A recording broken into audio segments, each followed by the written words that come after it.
And we're back to learning Inkscape, and this time I'm going to show you how to create an adjustable spiral of circles. Someone in the comment section asked me how to create it.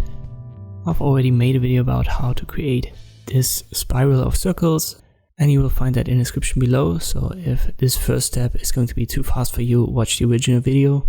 I'm going to create this quickly here. I create a spiral and a circle.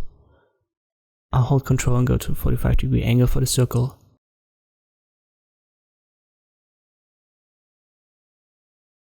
I make sure that the circle is on top in the hierarchy, so I click on this icon. Now select both elements, extensions, generate from path, and pattern along path. Check the live preview to see if the size of the circle is fine, and I've changed this drop down to repeated, which is necessary to create the effect. Just apply it. Let me close this window.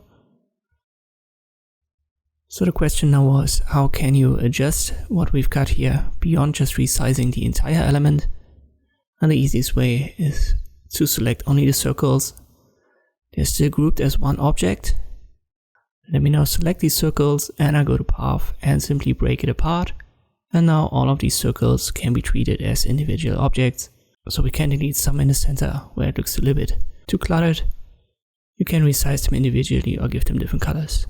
I think that should answer your question. If not, let me know in the comments below and I will address that. In general, if you've got more questions about using Inkscape, let me know. If I know the answer, I'll make a video about it. And that's it for this time. Thanks for watching, and I'll see you next time.